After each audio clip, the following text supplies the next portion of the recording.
ಹುಕ್ಕೇರಿ ತಾಲೂಕಿನ ದೊಣಗಟ್ಟಿ ಗ್ರಾಮದ ಶ್ರೀಮತಿ ದಿವ್ಯಾ ತುಕಾರಾಮ್ ಪಾಟೀಲ್ ಅವರ ಮನೆಯಲ್ಲಿ ಇದ್ದಂಥ 3 ಎಮ್ಮೆಗಳಲ್ಲಿ ಗೋಡೆ ಕುಸಿದು 2 ಎಮ್ಮೆಗಳು ಮೃತಪಟ್ಟಿವೆ. ಜೆಸಿಬಿ ಮುಖಾಂತರ ಮೃತ ಎಮ್ಮೆಗಳನ್ನು ಹೊರತೆಗೆಯಲಾಗಿದೆ.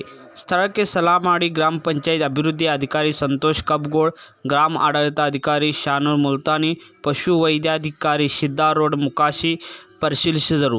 ಇದೇ ಸಂದರ್ಭದಲ್ಲಿ ಮಾತನಾಡಿದ ಪಶು ವೈದ್ಯಾಧಿಕಾರಿ ಡಾಕ್ಟರ್ ಸಿದ್ದಾರೂಢ ಮುಕಾಶಿ, ಪ್ರಾಕೃತಿಕ ವಿಕೋಪಕ್ಕೆ ಪರಿಹಾರ ಅಡಿಯಲ್ಲಿ ಮೃತಪಟ್ಟ 2 ಜಾನುವಾರುಗಳಿಗೆ ಕಂದಾಯ ಹಾಗೂ ಪಶುಸಂಗೋಪನಾ ಇಲಾಖೆಯಿಂದ ಪರಿಹಾರಧನ ದೊರಕಿಸಿಕೊಡಲಾಗುವುದು.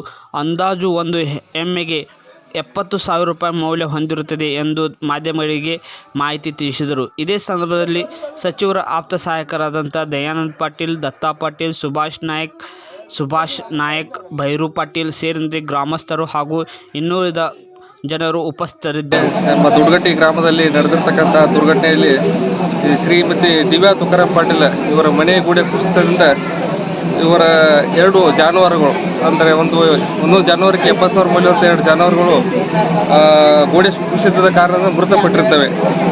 ಒಂದು ಎಮ್ಮೆಯ ಮೌಲ್ಯವು 70,000 ರೂಪಾಯಿ ಇರ್ತದೆ. ಈ ಪ್ರಾಕೃತಿಕ ವಿಕೋಪ ಪರಿಹಾರದಡಿಯಲ್ಲಿ ಏನು ಸತ್ತಿರ್ತಕ್ಕಂಥ ಎಮ್ಮೆಗಳಿಗೆ ಸರ್ಕಾರದ ಪರಿಹಾರಧನ ಬರಬೇಕೇನಿದೆ ಅದನ್ನು ನಮ್ಮ ಪಶುಸಂಗೋಪನಾ ಇಲಾಖೆ ಮತ್ತು ಕಂದಾಯ ಇಲಾಖೆಯಿಂದ ಪರಿಹಾರವನ್ನು ಆದಷ್ಟು ಬೇಗ ಮಾಡಿಸಿಕೊಡ್ತೇವೆ. ತಮ್ಮ ಹೆಸರು? ಡಾಕ್ಟರ್ ಸಿದ್ದಾರೂಢ ಮುಕಾಶಿ, ಪಶು ವೈದ್ಯಾಧಿಕಾರಿಗಳು, ಪಶು ಚಿಕಿತ್ಸಾಲಯ ದಟ್ಟಿ ತಾಲೂಕು.